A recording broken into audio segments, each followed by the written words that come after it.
Hey everybody, welcome back to Digital Artcast. Thanks for tuning in. Another awesome episode heading your way with some great artists from around the world. Thanks again to everybody who has subscribed so far. We are close to 1,500 subscribers and we're looking to hit 2K hopefully in the next couple of months. Loving the format of these interviews so far. It's been great with these informal chats, and this particular artist we had on recently was someone that I really wanted to get on and have a chat with about his work ethic, his whole approach to learning, and his prioritization to his tasks in his life.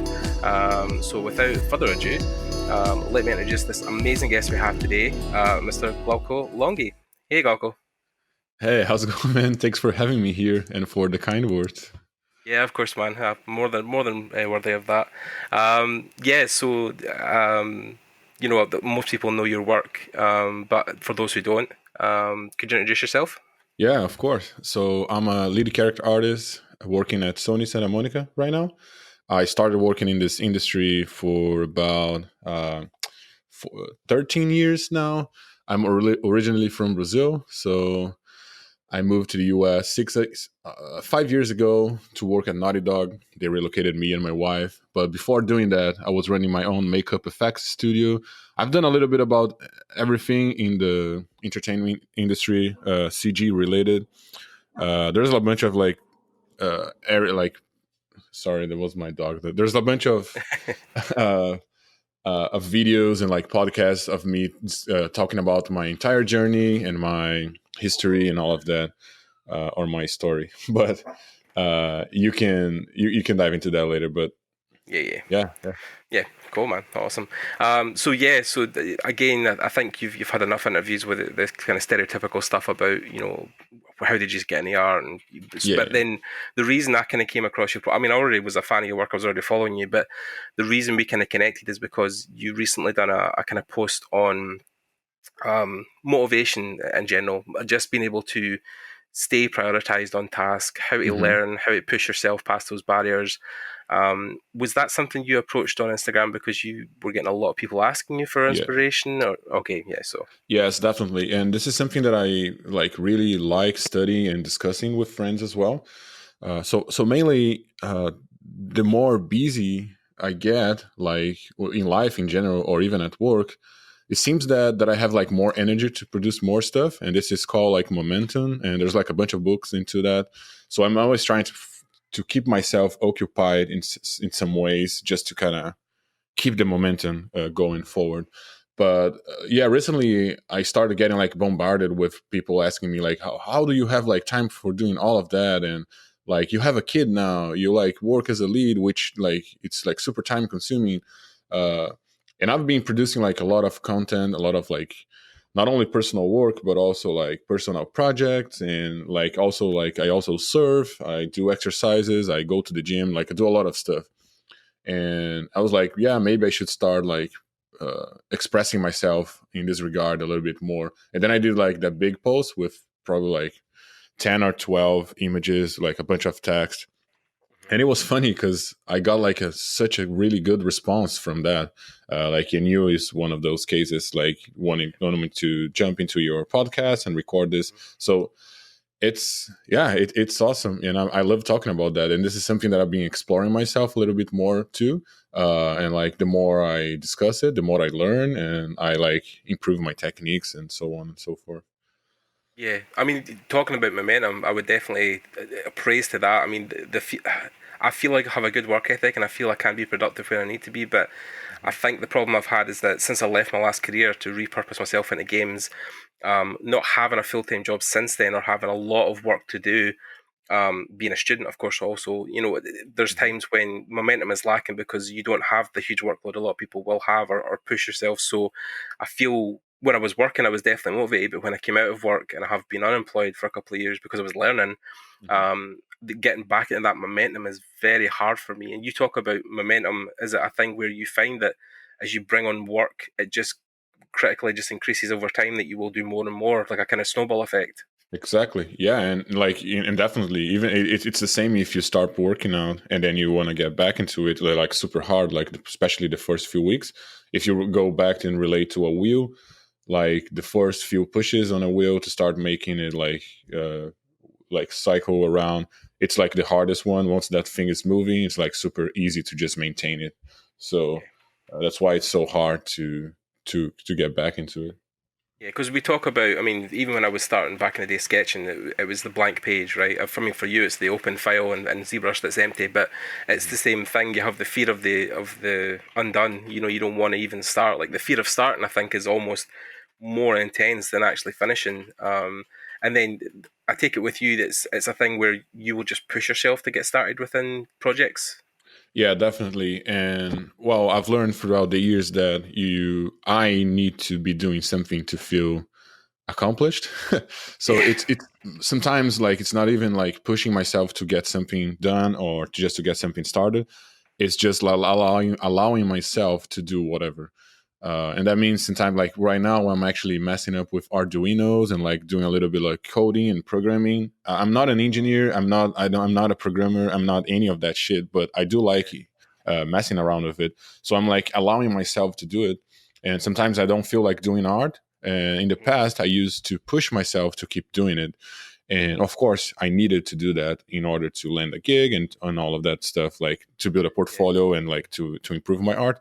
And it's not that I don't need to do it anymore. I still need to keep pushing myself in the art field, but I can allow myself now. I have a little bit of uh, freedom to explore like different areas too, because my position allows me to do so. It's more like if I don't feel like doing something, I want to do something else. But yes, if you really don't feel like doing art, but you need to finish something for your portfolio or whatever it is, just like sit and start doing. And this is something that me and Raf, we always talk about. It's like just get something started and like just keep pushing. And then after maybe like 5-10 minutes, you're going to start to feel great. And then your mind's going to be spinning on like different directions. And then you don't feel like, I don't want to do this anymore, right? So you get into the vibe, into the mood of working. yeah. I think I felt that same vibe is that when I even start a task, you know, I'll say to myself, I'll sit for 5 minutes and just push myself, and then within 5 minutes, I look back at the clock, it's been 50 minutes. So I Yeah, feel like once I get started, I can totally get lost in a task. But I exactly. think the fear of starting is always powerful. But then you talked about prioritization as well, and I know I'm totally guilty of this. Is that you know, you talk about guys who still watch TV shows or play video games. Yes. You know, you can prioritize those things. If you know, if you need to be learning, then you need to be in ZBrush more than playing like, you know, God of War or Grand Theft Auto or whatever. But hey, Definitely, yeah. yeah. So can you talk even a bit about that? How you talk about, you know, the Yeah, yeah, yeah. priorities you have in your life? Yeah, Yeah, of course. So this is a little bit tricky because after I did that post, like I started getting like a bunch of messages saying like, "Oh, you can have spare time because you already have a gig." Yeah, that's true. So I think the main thing is to notice and uh, to take note, like in general, is first and foremost, you need to understand where you are and what are your needs, right? So, what are your highest priorities right now? So, if you are unemployed, your main priority should be one of the main priorities should be land a gig, right? Find a job. Uh, so, in order to do that, and then you escalate, like, in order to do that, you need to have a better portfolio. In order to have a better portfolio, you need to produce more artwork. In order to produce better artwork, you need to like get better in your organic modeling, whatever it is, right? And then you build like you start from like the goal, and then you build your strategy of achieving that. That's one way of doing it. But anyways, let's say like in my example, like I can use myself as an example. I'm already employed. I'm like doing fine at work. I have a family. I have a kid. I have two dogs, and I work late sometimes. And me, I have a few goals, and I'm gonna share some of them. Like one of them is definitely get better in art. Definitely like uh, improve myself as a lead. So there are like several areas that I could do that, not only on the technical skills, but also like on the management side. Anyway, so I'm like reading books and I'm doing here and there, improving to that. yeah, I also want to take care of my body because I want to be able to do stuff with my kid. I want to stay healthy, etc. Right. So these are my one of my like a few goals that I have, and these are my priorities. So in my case, what I do is that first I need to be 100% at work because that's like the most important thing that I do on a daily basis. So I make sure that I sleep well, and then I go rested to work. So I'm executing tasks and like I'm being 100% present over there. Right. After that's done, I get back home, usually 7, 8 at night. And then I want to make sure my family is okay. So I take care of my kid, I take care of my wife, I play with them, I do stuff here and there. After my kid goes to bed, I have some spare time. What I'm going to do with my spare time, I can either stay with my wife or I can do whatever I want. Like sometimes we have like our date nights, but sometimes she works from home too, and like it's a breather to have the kid going to bed. So she definitely like feels free to do her stuff as well. So that's the moment, like maybe like 2 or 3 hours that are decisive, like in my in my journey. So how I'm gonna spend those 2 3 hours, right? Uh, I'm gonna definitely spend like towards my goals. So sometimes I do watch TVs here and there. Sometimes I do play video games, especially when like a new game comes out. But mainly, I only have like those like few hours left. So why don't I spend those towards achieving my goals and like pushing myself? Like, so I'm gonna usually do art or do something related to my career. It's not because I feel like it's more like because I enjoy doing those too, and of course I feel like I have to do those as well. Of But course. but But it's then not I like a suppose, burden. yeah, It's more like I want to keep doing it. And yeah, yeah. No, I mean, because there was even a time in your career when you would have, I mean, before you came to America, like you would have also had a different work ethic that because people say like, oh, you've got a gig now, you know, you don't have to worry as much. But then there was a time in your career when you were worrying, you were like, where is my next work coming from? What am I going to do next? And you know, it's not like you've had a gig since you left school or you've had a gig forever. Like, you know, there was a time in your life when, you know, you didn't have a job, you didn't have a path. So people saying like, oh, now you can't, now you don't have to worry. But like, you have had to worry in the past. So, I mean, like, oh, you know, and I still have to worry. It's not like I'm like employed of forever, course. right? Yeah, you need to keep relevant. There's people out there who are maybe younger than you or hungrier who want the job you have. So, you know, you've got to compete against them as well as everybody in the studio or people in the area. And, you know, Yes, so I don't get why people can be, you know, so flippant and saying, "Oh no, you don't need to worry." Of course, you need to worry. You know, yeah, like everybody, you want to keep your job. You want to stay good at your craft. So, and you know, like Graf was saying, there's always new programs. There's always new techniques coming out. Stuff that you need to exactly, keep on yeah, top of. And then within the games industry, engines and everything will change so fast that you need to then learn that and learn that pipeline. So, you know, it's a constant evolution of your skills that always needs to be in check. So yeah, and like you said, the prioritizer, like, you know, you work really long hours, but you still make the time to push yourself when you come home. So, you know, I think that's the mindset you kind of need to have, right, to be in this industry, especially at the top where you are at the one of the biggest developers in the country. yeah. So yeah, thanks. But like, it can sound like I'm like a crazy workaholic and I'm always tired and stuff like that, and it is not true. Like, I have a lot of energy, and probably because of the momentum, I don't feel like I'm burning myself anymore. Uh, and like during the weekends, I go exercise. I go like I went out surfing, and I do all of like a bunch of like crazy activities. So it can sound that I'm like constantly always working, but I'm not always working. I'm also studying, and I have a lot of pleasure in learning new things and studying. That's like my hobby. uh, I don't like. I do play video games, for example. I always mention video games because it's like so big in this industry. Since we Yeah, of all, course. yeah, Yeah. yeah. But I like I do like playing here and there, but I'm not like obsessed with video games. I'm more obsessed with learning new things. So that's my Yeah, of obsession, course. like pretty much. Yeah, like rather than obviously play a game for 6 or 7 hours, you would only maybe play it for an hour or two, and then move back to something else, move back to learning, move back to your family. You know, so but I think it's the balance, right? That's what people struggle with is Yes. setting that time and being strict with yourself that I'm only going to play, you know, this one level. I'm not going to play this level. Then keep playing.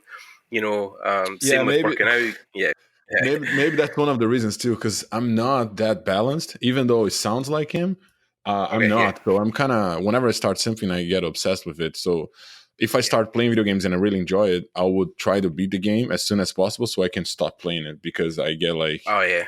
so I don't even play. I only play, like, for example, like Spider-Man came out. I love Spider-Man, so I played a little bit here and there. It didn't do it for me, so I didn't stop playing. Uh, Yeah, I yeah. didn't like No, try to push, like, it kept playing, like, oh, let's yeah. beat the game, whatever, right? So Yeah, yeah, yeah. So, I mean, but then again, it's again about prioritizing those tasks and trying to think that, even though you've paid for the game, you're like, oh, I need to finish it. You're like, no, I mean, it served its purpose. I have other things I could be focusing on that would be better served. hmm And then again, it's just something that you see more with people who are messaging and like they have maybe priorities otherwhere outside of their art. I mean, how do you feedback to students about how to really prioritize their tasks? I mean, how do you think they should really be structuring their kind of time as opposed to like how you maybe structure yours or how it has been in the past? sure. I think the first thing, everybody needs to understand, like, how they manage their time. And if they want to play, I don't, well, let me just back up a little bit. There's no shame in playing video games or watching TV shows or like slacking or whatever, right? I don't think Yeah, people should be ashamed of doing that. It's more like they should understand, if they are doing that, they're not going to be doing something else. I mean, it's very obvious, but we don't think too much about that. So if you are spending every night just watching TV, you're not gonna get extra work done, and that's fine. Like, if you are fine with not doing extra work, it's fine. Like, so just don't complain that you don't have time, right? Because time, everybody does have. The thing is that how you spend the time you have, right? So I think, so that's the first thing. Everybody needs to understand that. And I've struggled with this concept quite a lot, because sometimes I would feel like completely burned out, and I would still keep push myself. Like, that's back in the day in Brazil.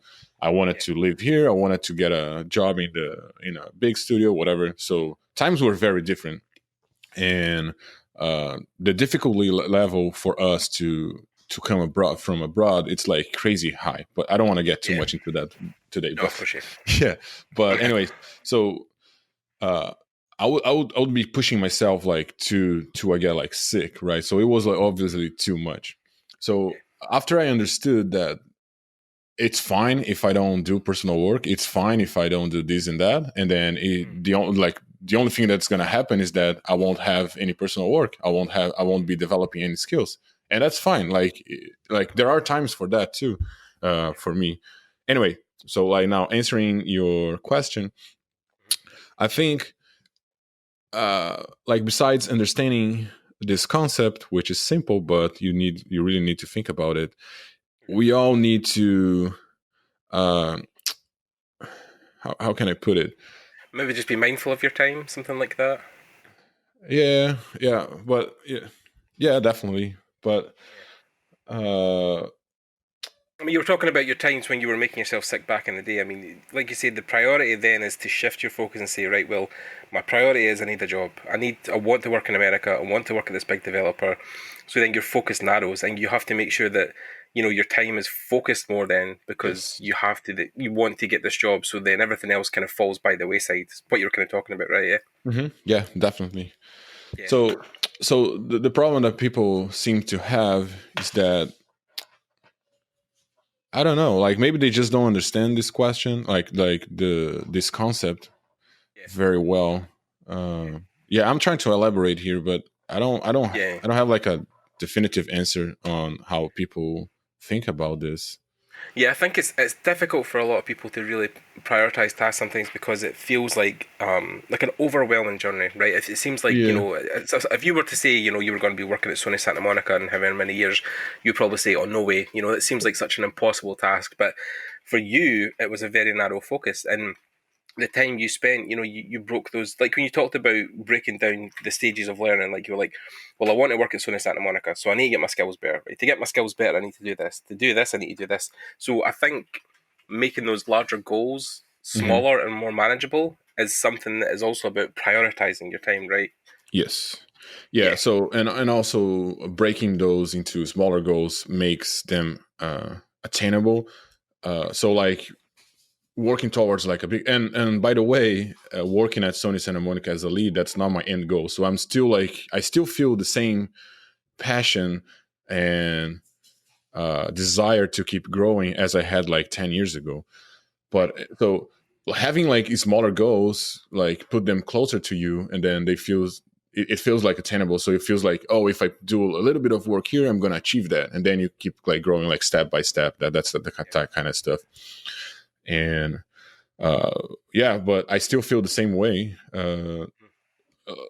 Maybe it's not like 100% art focused anymore because I'm expanding on this management side and on like talking to people and like developing other skills too. So maybe that's one of the reasons I don't prioritize art 100%. Maybe it's still like at 80% level, but the other 20% I'm filling it up with like all of these crazy projects that I've been working on.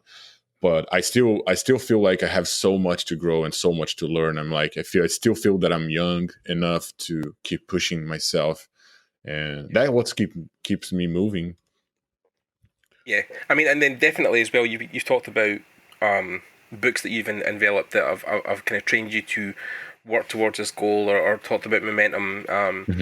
So what kind of, is there any like references or things you can talk about that have helped you through that process? Is there any books you could recommend, or seminars, anything that you've maybe experienced that has helped you push past that, has helped you be more productive? Yeah, and in fact, I'm terrible with names, and I have some. Okay. I can send you a link of like a few books that I've read. But Yeah, of course, that's the one fine. that I'm currently reading right now, it's called Leadership. So it's just about leadership in general. I don't have the book with Okay. me here right now. Yeah, it's Yeah. not here. But yeah, I'm not a.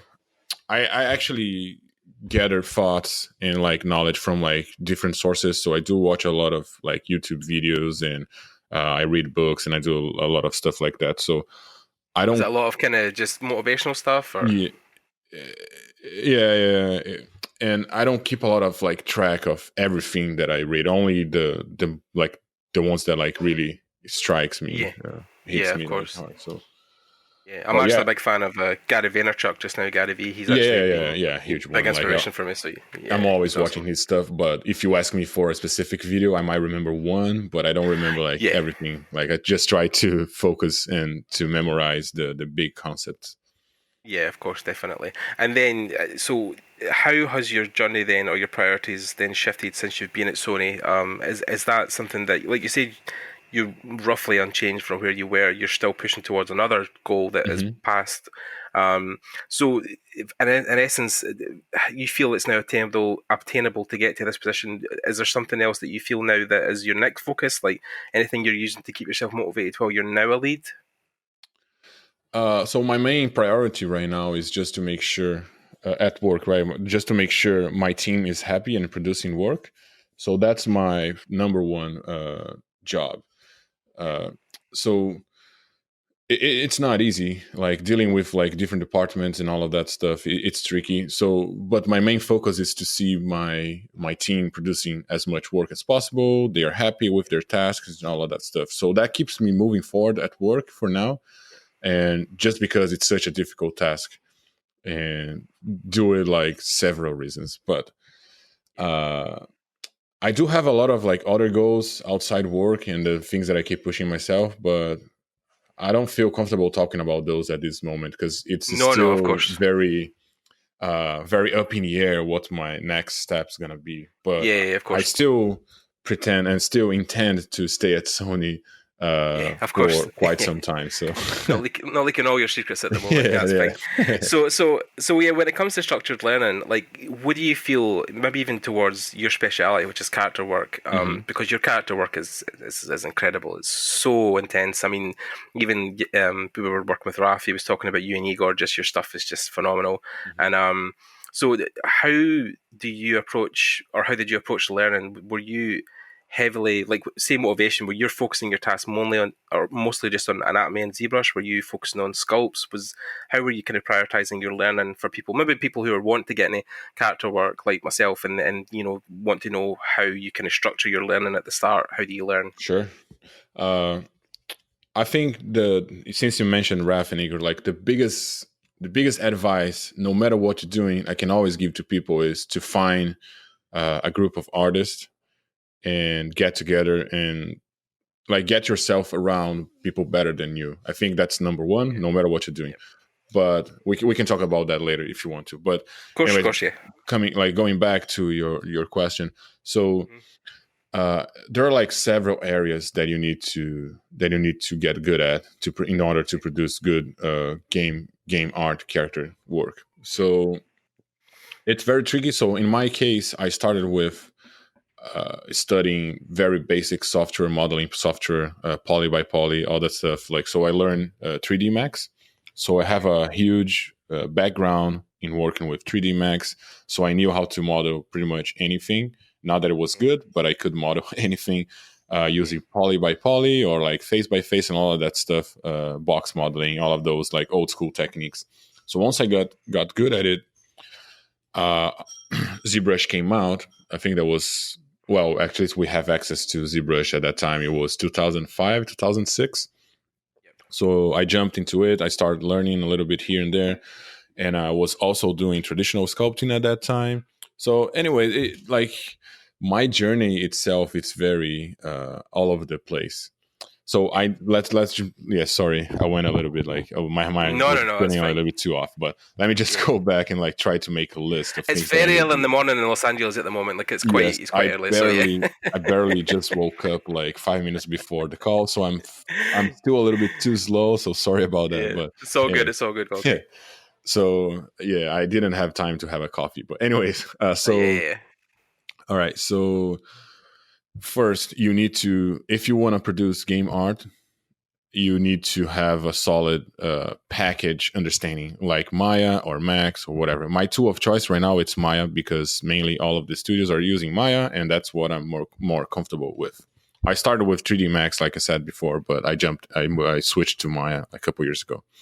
So having these modeling knowledge, it's essential in order to understand all of the technical aspects of producing game art. So that's something that you need to have, like, no matter what. On top of that, you need to have some uh, a lot of art skills, like knowing anatomy, knowing design, proportions, and all of that stuff. And that's you usually get from studying sculpture or drawing, right? yeah. Uh, so that's one thing. Like, people spend too much time discussing sculpting, which I don't. I think there's like enough material on the internet, but I do think it's important to study sculpting as much as possible, either traditional or digital. Anyways, Yeah. Okay. after that, there's also like more stuff that you need to study that people usually forget. So like texturing, I don't see a lot of people that are discussing the texturing procedure besides grabbing a bunch of photographs and just slapping on the model. And that's maybe one of the reasons why a lot of like texturing work from like newer folks sucks, because Okay. they don't put the proper time into it. I remember when I took a Jordan Shao class a couple years ago. He's one of the makeup effects artists here in LA, one of like the big guys, and it was like a latex uh, latex mask class. So he sculpted the mask in clay, and then he mold and cast it in latex, and then he paint with the airbrush. And the final class was about, like, the final day was about painting the mask, and he was like, dude, you guys always rush whenever you are painting, because like, if you take notes of your time, you spend maybe like 3, 4, 5 days or even more just sculpting, and then you want to get the stuff painted in like one day, or maybe in 1 hour, maybe like in 30 minutes, right? So just don't rush it. Make sure you are spending the proper amount of time in the painting as well. And I take texturing the same way. Although with the use of like newer tools like Substance Painter and Mari, you can achieve like really good results right off the bat.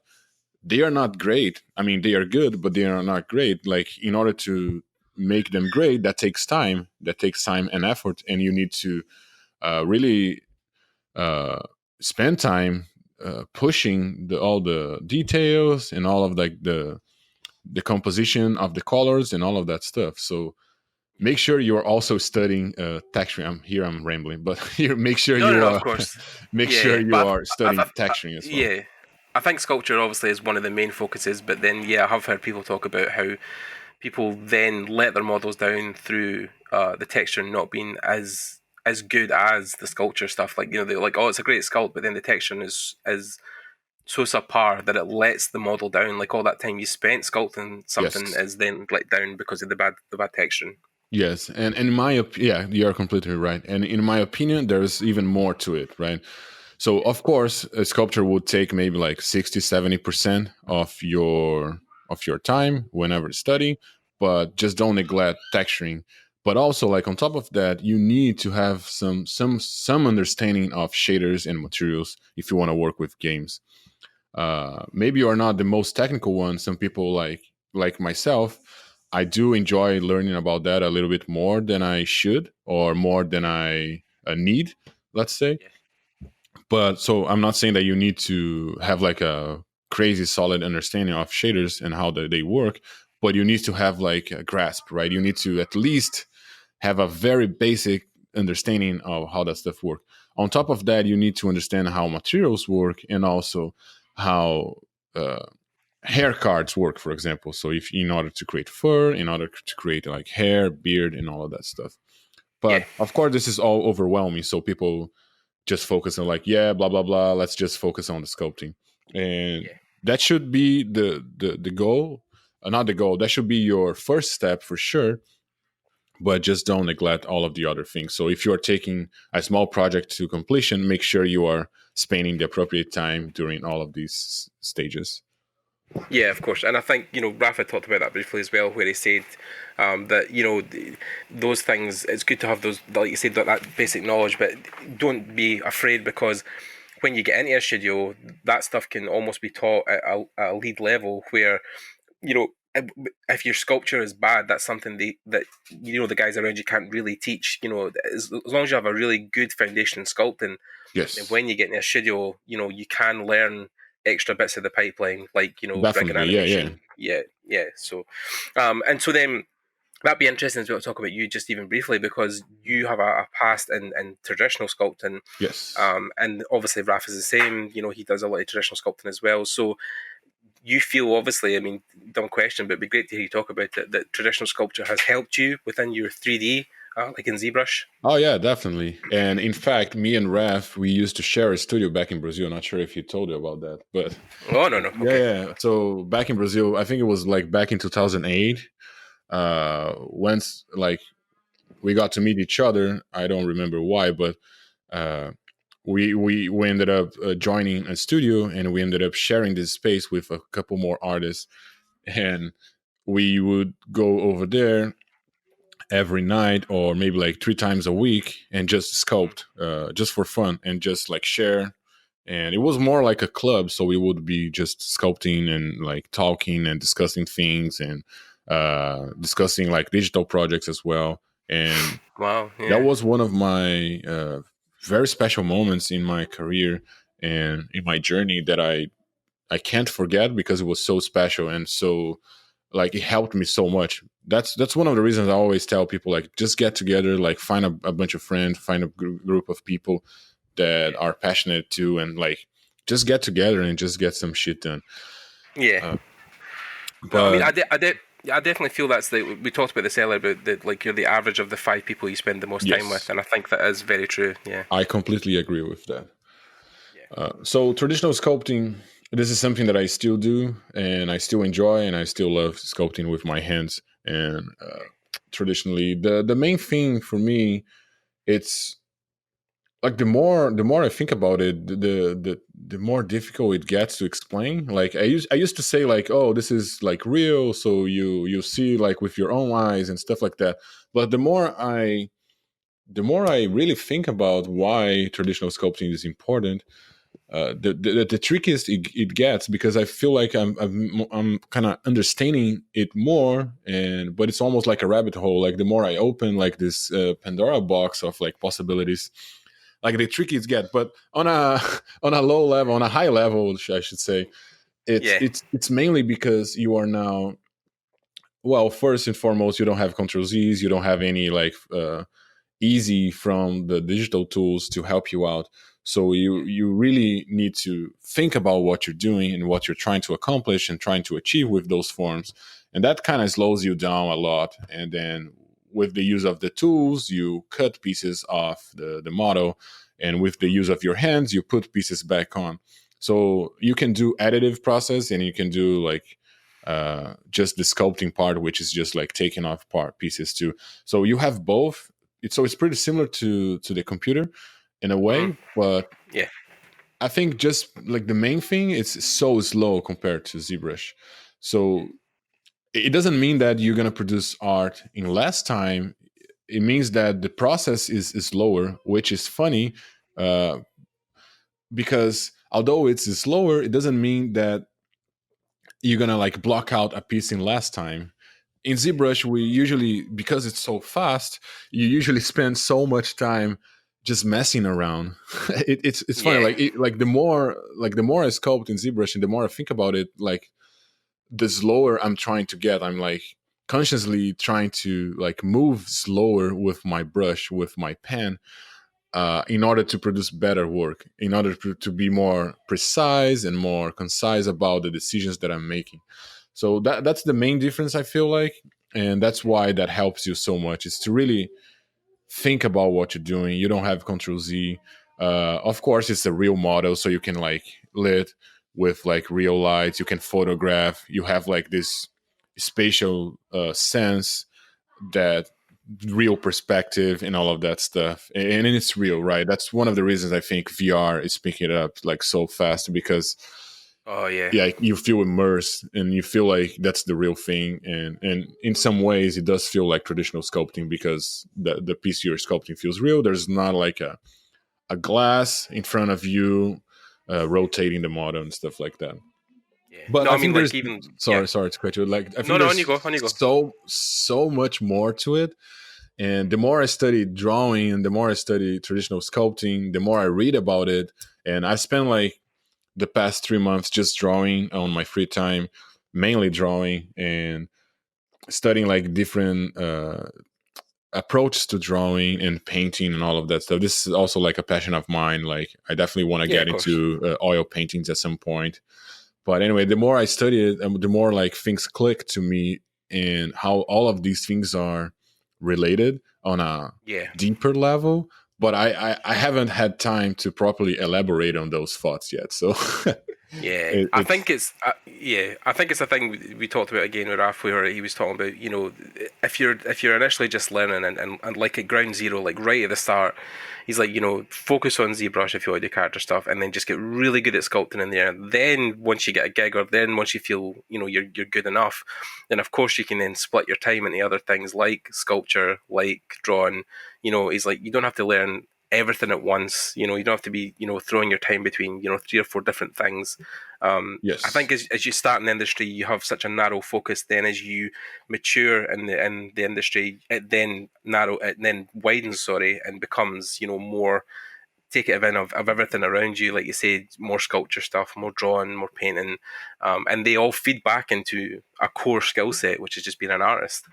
definitely. And I couldn't agree more with that. And this is something that me and Raf, we always discuss in person too. And that goes back to the priorities, right? So if your biggest priority right now is just to become a digital artist, you should be spending most of your time doing digital art. And that's kind of obvious. But again, you see like people like us doing traditional sculpting, doing like, even me, like whenever I post, like I studied like Python like a couple of years ago. And at that time I was posting a lot of like Python related stuff. And people were Yeah. like, oh, now that's one of the prerequisites to be a to understand Python in order to become a character. I was like, no, like that, Oh, like we need to be very careful with the stuff that we post, because, yeah. uh, yeah. So it's not like that. Like maybe my one of my focus at that moment was that I needed to learn some Python because of work, and that was actually true. Yeah. Uh, but it doesn't mean that like you need to learn all of these things at the same time, because it's impossible. So just don't get Yeah. overwhelmed, just like stay focused on your path. I think Yeah. that should do it. Yeah. Yeah, definitely. And then obviously moving forward now, you're talking about painting, you're talking about these extra skills. I think it's just one of these things where you look to your heroes, or you look to guys who inspire you in the industry, and then you look at their skill set, right, and you're like, well, Hmm. my skill set needs to match their skill set. I need to be like that. I need to be as good as them. But then I think for something for me, years in the making was that rather than emulate another person, you need to be your own version of your own artist. And I think you need to own your own identity, when it comes to style, when it comes to procedure, it comes to pipeline. Everybody you work with has a different way of working, right? No two people have the same workflow or the same way of approaching characters or approaching stuff. So I think students also need to focus on just being their own version of an artist as opposed to trying to copy or be where you are now, because by the time they get to where you are now, you'll be years ahead of them and doing different stuff. So um yeah, I don't think following trends is the best way. I think it's always comes back to foundations and having a very good solid base underneath you. Oh yeah, definitely. Yeah, I completely agree with that. And on top of that too, I don't think you need to reinvent the wheel, right? So if something Yeah. works, if you see like someone created like a formula or like a recipe for achieving something, you should at least try that first and see if that works for you. And if it does, don't like spend time trying to reinvent that. Like just use that and like grab something else from like different people, and then start building your own skill set. Yeah, and I definitely feel that's something that we talked about again with Raf, and that they were saying where people also get obsessed with stuff like micro details where they're learning muscles and they try to learn individual muscle groups or names or how different muscles connect to each other, and Hmm. that stuff is also great to learn. But then your main focus, I think, at the start should definitely, I mean, you probably might feel different, I don't know, but should be just shape language. Should just be building or replicating those shapes as opposed to trying to go below the skin, learn the connecting tissue and stuff like that, the Yeah. bone structure. Yeah.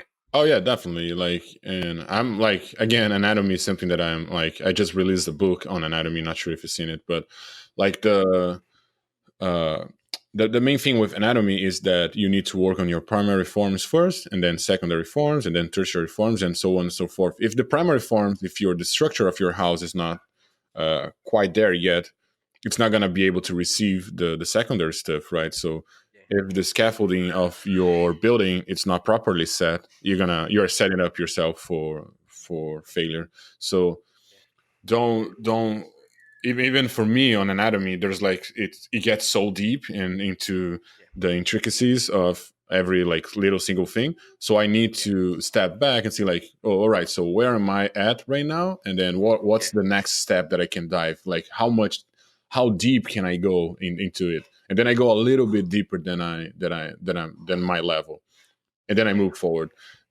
So this is like, again, like step by step, like day by day type of mentality. Yeah, definitely. I mean, like the journey of 1,000 miles starts with a single step, right? But then when you look Exactly. back over a year, you realize you're halfway up the staircase. So it's always a thing about just a little bit every day, and then you slowly will just chip away at that until eventually you're at a point where people always say that, or I've always said is that you shouldn't compare yourself to another artist or anybody else's journey, but maybe compare yourself to a past version of yourself. So look where you were, 2 years ago. How have you changed as an artist? How have you grown? Because that journey is then more personal to you, more Hmm. appropriate to you than looking at like you or Raf or Igor's journey and say like, oh, these guys, look at them now and they're working at Sony. And but then there's a time when you weren't working at Sony, right? You were back in Brazil, you were doing your own thing. Hmm. So you shouldn't always look to people to say like, oh, I need to be like him, I need to be there now, like I need to be. And I think it's like there's so much of that in the industry just now where students, including myself, look at people at such a high level and say, oh, I need to be working there in the next couple of weeks, or I need to have that job. So just in closing, like your thoughts on maybe just student mentality and portfolios and stuff like that. But where do you feel like maybe students go wrong, or something you wish more students knew? Yeah. Before answering that, I do want to touch on something like you mentioned, like step by step, like Yeah. So there's a good book on that. I just remember because I read it like a couple months ago. It's called Atomic Okay. Habits. It's definitely like a must read for everyone trying to improve their habits and all of Okay. their uh, yeah, habits in general. And it's mostly about like small steps combined becomes like a bigger thing. And it's Okay. such a Yeah. great book. So Yeah. it's a Grand. must read. I'll Uh, fill all the links below anyway. So okay, yeah. cool. So answering the question, or Can you just repeat it real quickly? Yeah. So just basically, mostly, and just in closing, to just kind of summarize what we've talked about, where do you feel? What's your best advice for students going forward? For people listening to this podcast, if they wanted to, if they want to be a character artist, what's the one thing you feel maybe They're they trying do to wrong, mimic. Yeah. Okay. or you want them to do more of, or you think they should focus on moving forward? All right. Oh, and you also mentioned like they are trying to mimic like the big artists who like in the industry Yeah, and of stuff like course. that. Yeah. So on that sense, whenever I tell my journey is very crazy and like it's very unique in the sense that I've was in the makeup effects before I was running my own studio. I've worked in advertising and all of that. I don't think people try to mimic that because it's so crazy. But uh, the main thing I want people to focus on whenever they hear my journey and my story, it's mainly that I'm like always pushing forward and I'm always taking myself to the next level. And like whatever it is, like if and I always dream big too. So for example, whenever I had at the time that I had a studio back in Brazil, a makeup effects studio, it was something that almost like nobody was doing. There was like maybe like one or two people doing it. And in Brazil, it's like a country that doesn't produce a lot of like makeup effects content, not at that time. But anyways, I was like, dude, I'm gonna be like the Stan Winston here in Brazil. I'm gonna try to educate people about it. I'm gonna try to like go to all of the like the TV shows and like start introducing like makeup effects and like real magic stuff like animatronics and all of that shit. And after like a while, I started doing that, and I was like dreaming like crazy big, and I was doing like 100% taking myself to the next level, and also like my studio. So after a while, I started receiving like requests and quotes for like doing stuff like that. I was like, oh, maybe we don't have a Predator movie in Brazil because there's nobody doing a Predator, and maybe Yeah. since there's nobody doing a Predator, there are no directors willing to do a Predator here in Brazil. Like that's kind of mindset. I Yeah. always think that there's always something that we can do in order to achieve our goals. I don't like complaining about things too much, and so that's the main thing I think people should focus whenever they hear my journey. And for the students, whenever like they see the artist they're trying to mimic or things that they should focus on, it should always be like just try to be the best version of you. And this is kind of cliche, but uh like if you feel like, oh, I'm a bit more analytical than my friend, whatever, like take that into your advantage. Me myself, for example, I was very good at maths back in school. I was terrible in art. So how can I turn like this, how can I make art something that I can use my logical skills? So the way I came up with like the way I actually approach it, it's more like logical. So it's a bunch of pieces together that I just combine it. And then anatomy, for example, I know all of the pieces. It's like a big Lego that I'm like putting together. And the more I learn about anatomy, the smaller the pieces get. But it's a very logical approach, and I take that into my advantage. Like some people have issues with the logical stuff, so I'm like, all right, so I'm gonna be a character artist, a little bit more technical than others, and I'm gonna like try to exceed like myself in that, like try to be the best as I can. So um I, like if I compare myself to Raf, for example, like his mind works very different than mine in some areas. So Yeah. uh like there's no sense I'm gonna be frustrated, right? Or if I compare myself to some other artists too. uh, so compare yourself. So whenever I look at people's work and I see like, all right, this is so good, like how is this guy doing that? Like I need to take my art into that. That's great. That's one thing that everybody should do it and should be constantly comparing themselves in order to like have like real motivation to keep improving.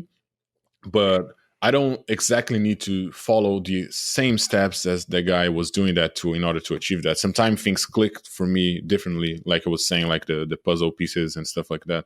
So Yeah. it's very tricky, but uh, I mean, just take those things to motivate you. Don't use them maybe to bring you down, or think that, oh, that guy's so amazing. You know, how am I ever going to be? Just look at his technique and be like, oh well, I can integrate that into my workflow, or I can make this different. Like, it doesn't have to be a negative thing. You can use it as a positive.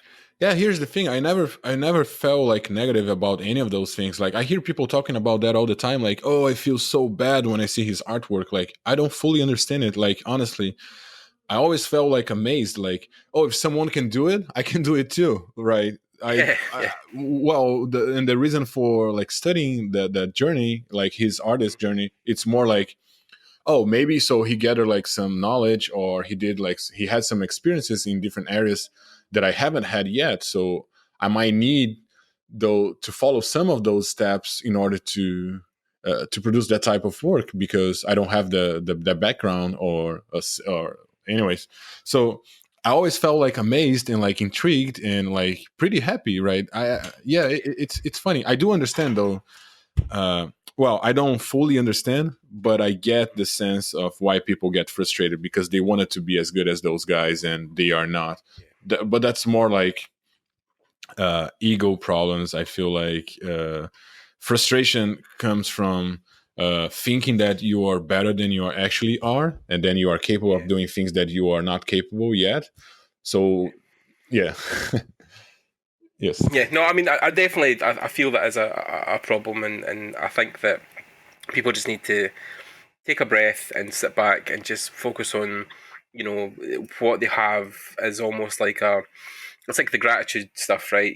People sometimes write down like things that they're grateful for in their Sure. life, and it's glass half empty, half full. I think is the difference in looking at, well, that's great that they're accomplished and they have this career. How can I emulate that? How can I take those pieces and make it part of my journey? Know that, you know, they're so good, I want to give up. And yeah, no, you're 100% right. I think you need to just be positive in your journey and make sure that you're focusing on your own steps and your own process, and less on others. So yeah, I agree, man. It's been Yeah, great. and it's awesome, right? Like you can do anything. I always felt like I can do anything. I can be whatever I want to be.